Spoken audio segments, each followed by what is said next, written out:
Hi, everyone, and welcome back to another TAINA tip. I've just returned from the Tax Information Reporting and Withholding Conference in DC, and it's fair to say there was a lot covered this year. I wanted to share a few of the key takeaways while they're still very fresh. The event kicked off with a bootcamp on day one. I wasn't able to attend that session myself, but I heard it had a record attendance this year, which tells you a lot about how much demand there is right now for getting the basics right.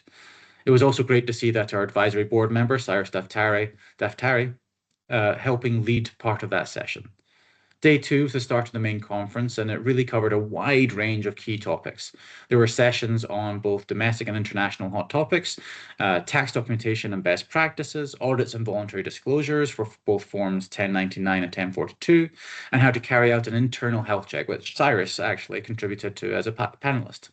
The internal health check session clearly struck a chord with attendees.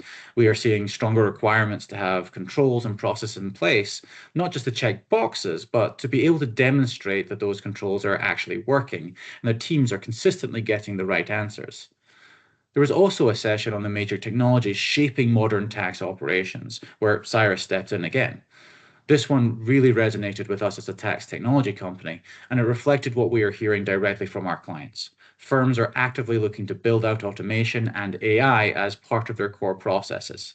One of the key messages from that session was that while this can all feel very daunting, there is no need to try and do everything at once.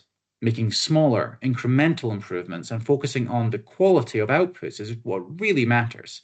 AI is not perfect and it needs to learn. So having the right controls around it is just as important as implementing it in the first place. And then using that to check always to make sure it's getting the right result. There was also a really useful filing debrief covering Iris, the new e-filing system that the IRS is implementing. What's already implemented, but will be the only live version from next year's reporting season. 1042S e-filing, 1099 e-filing, and also 1099 DA reporting. On a more personal note, it was great just to be back in that environment, seeing familiar faces and reconnecting with people across the industry. It really just reminds you how strong and collaborative this community is, and it was great to be part of that again. In terms of themes, one point came through very clearly. Processes matter more than ever. There was a lot of discussion about how manual approaches are still being used in many places, but they are slowing things down and increasing risk. Automation and AI are no longer seen as optional enhancements. They are quickly becoming the expected baseline. There were also some interesting discussions on CARF self-certifications. Firms are actively thinking about how to approach them, but there still isn't a clear industry standard on whether separate CARF forms or hybrid forms with CRS are the way forward. We're continuing to work with our partners to see the best way forward in that case. Day three split into different tracks, including crypto assets and sessions focused on IRAs, employer plans, and HSA reporting. The highlight of the day for me was a panel with John Sweeney and Subin Seth from the IRS. Following that, there were sessions on tax reporting for lenders and state reporting, but the key insights really came from that IRS session. There were some smaller updates on US CARF and a comment that we can expect updated regulations for sections like 871M or 1446F, which will likely be very close to the temporary release currently in place through the end of the year.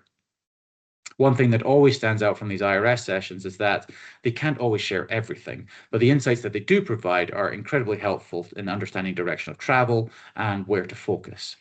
I also had the chance to briefly speak with John Sweeney afterwards and ask about the potential gaps between US CARF and FATCA. The response was that the IRS was aware of those gaps, but there was no immediate plans to update FATCA in a similar way to what we have seen with CRS 2.0. There were a couple of other practical updates worth noting as well. The IRS has released a new draft W9 with a June 2026 revision date.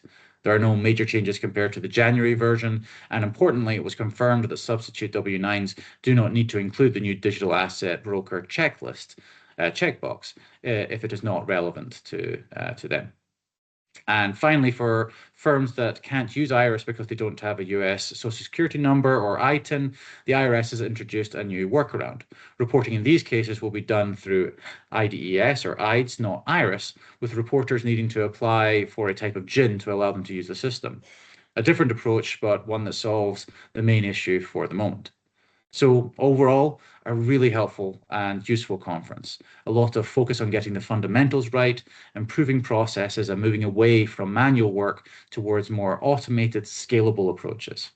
There's a lot more to unpack from the conference, so I'll be sharing further insights over the coming days through articles and LinkedIn posts. So please do keep an eye out. Thanks for listening, and I'll see you next time.